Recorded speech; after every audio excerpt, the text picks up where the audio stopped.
Com Jefferson Cardoso. O Jefferson está aqui com a gente no estúdio. Oi, Jefferson, bom dia, tudo bem? Bom dia, Luciana, bom dia, ouvintes.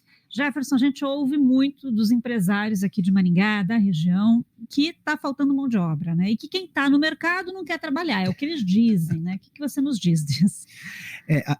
Se a gente olhar a questão geracional, realmente a percepção da nossa geração, falo da minha, que muitos da minha idade ali são empresários, são jovens empresários, né?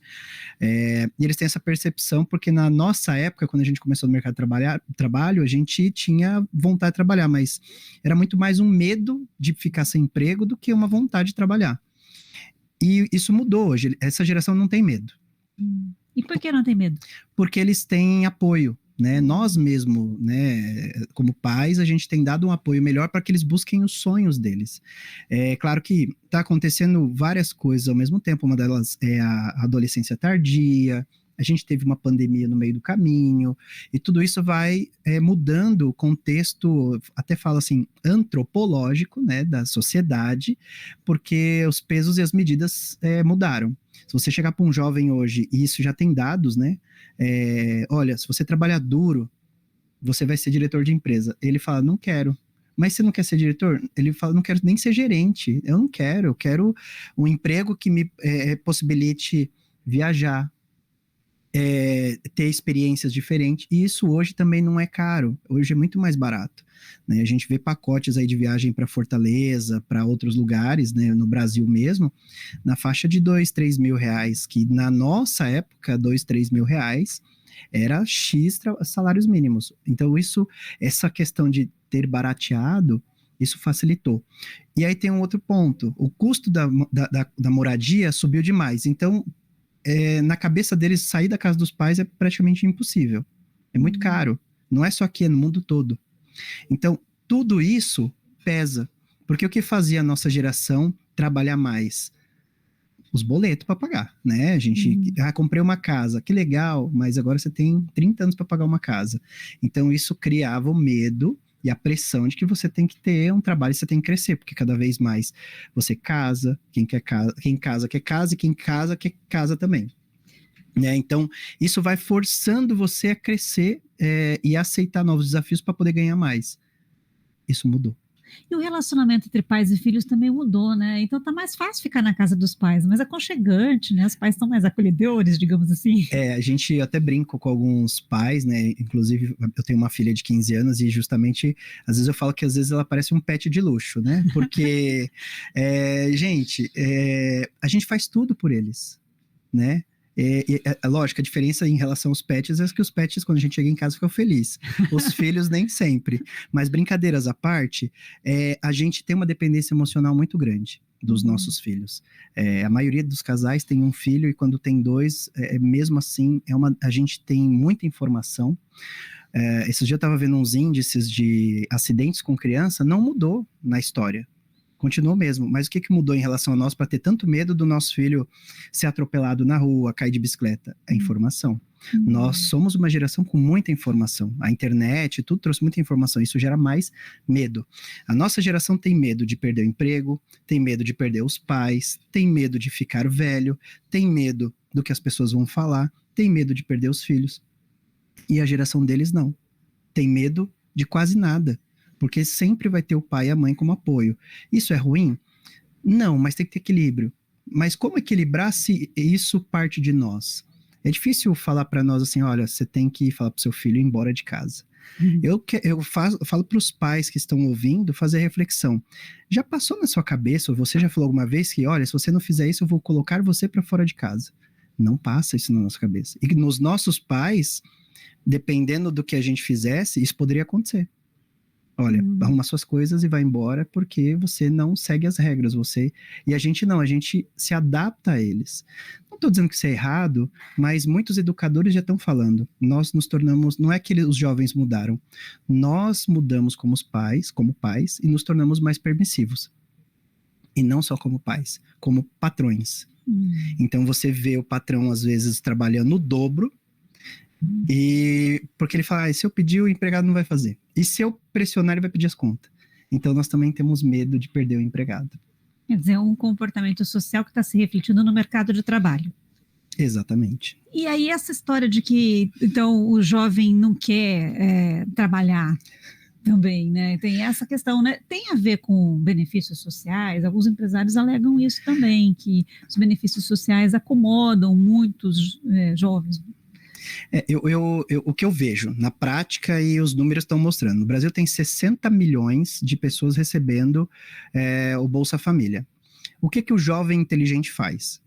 O jovem inteligente, ele recebe o Bolsa Família e ele faz bico, e não só ele, às vezes os irmãos, todo mundo recebe, porque não tem fiscalização.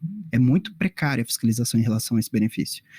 E dava para fazer. É só cruzar quem recebe, quais contas essa pessoa tem pelo COAF, eles conseguiriam fazer pela Receita Federal, essas contas CPFs, quanto que eles estão movimentando. Você já bloqueia. Mas quem vai ter coragem de fazer isso e perder voto? Nenhum político com sanidade mental política, né? E aí, o que o jovem inteligente faz? Ele recebe o Bolsa Família e ele não é registrado, tamanho índice de informalidade, e aí ele recebe, ele trabalha 3, 4 dias por semana para receber o pagamento o famoso job, né? Para ele receber a diária. E na diária ele complementa, e alguns tiram 3, 4, 5 mil reais. Porque ele não tem aquela preocupação, eu preciso ter essa renda para pagar X boleto. Eu moro com meu pai, mas esse mês eu quero 5 mil reais que eu vou no show do Lollapalooza. Eu vejo muito isso, tá? Dentro de uma realidade grande. O Bolsa Família, ele usa, né? Ele recebe. Como ele não tem renda declarada, porque ele recebe diária, e às vezes em dinheiro de um restaurante, de fazer um bico num supermercado como repositor, de fazer um bico para lavar carro, e nisso ele complementa a renda. Então, as diárias hoje variam entre 80 a 150 reais.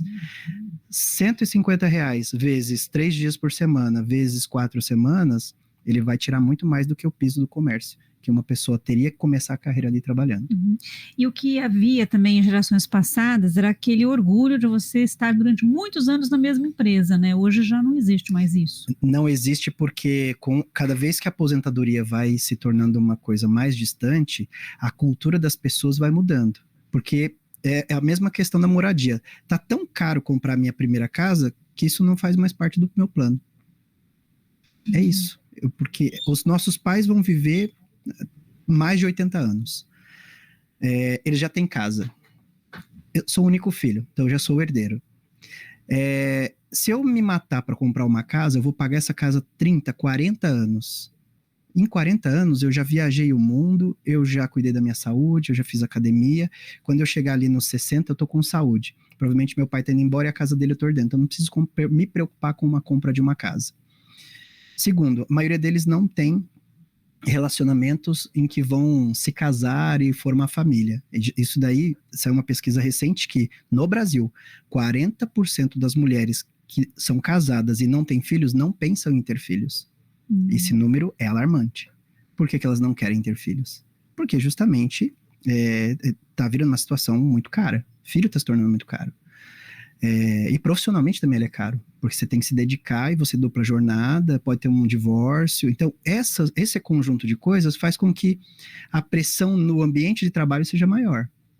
Eu vou trabalhar e vou me matar se eu não preciso, então eu vou aproveitar as regalias que o mercado está me proporcionando. Se por um lado o governo está dando Bolsa Família, o empresário fica pagando diária, ele está viciando o empregado dele em receber quando ele trabalha. Quando eu não trabalho, isso eu preciso. Se eu não precisar, eu não vou receber nada. Mas o empresário está refém dessa situação, então? Ele não tem como mudar? Como que vocês, especialistas em RH, estão tentando driblar essa situação? Aí a gente fala que são os pilares de gestão de pessoas. O jovem hoje, por mais que ele é o filho único, ele tem uma certa carência de pessoas, um ambiente legal, um ambiente onde ele se sinta valorizado e alguns lugares que desafiem o conhecimento deles. Essa geração, ela é muito... Eles gostam de desafio. Mas não pode ser um desafio impossível como comprar uma casa própria. Isso daí eles já consideram que é um desafio impossível, eles já desistem. Mas aqueles desafios diários, em que ele consiga ter recebimentos, né, no caso de reconhecimentos imediatos. As redes sociais entenderam muito isso e já estão treinando isso para eles. Então, endorfina. eu recebo, né? Eu faço um negócio legal e eu já recebo minha recompensa. Então, os empresários que entenderam que recompensas curtas, um ambiente bacana, confortável, seguro. Confortável, gente, não é um ambiente que não se trabalha. Confortável eu tenho um ambiente que tem ar-condicionado, eu tenho um ambiente onde meu líder, ele me ajuda a me desenvolver. O que eu estou aprendendo vai me possibilitar com facilidade ir para o próximo estágio da minha vida de trabalho. Que ofereça cursos. Que ofereça cursos, treinamentos, que dê desafios mais controlados para que ele consiga, não é aquele desafio impossível, mas aquele, e mesmo que sejam desafios maiores, porque conforme ele vai pegando desafios maiores. Ele vai pegando gosto pela profissão, gosto pelo trabalho. Então, as empresas que entenderam isso, elas não têm dificuldade de contratar mão de obra. Mas então existem empresas assim, porque a maioria das empresas está reclamando da falta de mão de obra. O que eu recomendo para as empresas que estão com problema de mão de obra, eu atendo algumas, claro. Um consultor de gestão de pessoas, ele vai te trazer um mapa do que você precisa trabalhar na sua gestão e na sua empresa. Muito do que eu vejo quando eu aplico pesquisa de clima dentro das empresas, e esse é o primeiro passo. Os empresários já falam para mim assim, é salário. Pesquisa de clima? De clima organizacional. Vamos ouvir os funcionários, o que eles querem, o que está acontecendo. Salário é um número, mas o que mais aparece é a falta de feedback, que é a falta daquela conversa clara, você está indo bem, você não está indo bem, mas dá para melhorar por aqui. Falta de oportunidade de desenvolvimento. O trabalho que eu faço não me desenvolve como ser humano, não me desenvolve como gente, e se não fosse isso, nos trabalhos das igrejas católicas, evangélicas, não teria tanto jovem envolvido com causas sociais para não ganhar nada. Então, as empresas que entenderam que propósito não é aquela coisa viajada, né? Propósito é assim, o que você faz ajuda a sociedade, te ajuda também mentalmente. O jovem de hoje, ele é muito preocupado com a saúde mental. E uma das coisas que mais ajuda você a melhorar a sua saúde mental é ajudar o próximo. E será que dentro do trabalho eu também não ajudo o próximo, não ajudo meus colegas? Então, é como a empresa vende tudo isso para que ele entenda que esse pacote é interessante para ele. Aí a sua taxa de rotatividade diminui drasticamente. Tá certo. Muito obrigada, Jefferson. Obrigado aos ouvintes. Até semana que vem. Agora 11h18.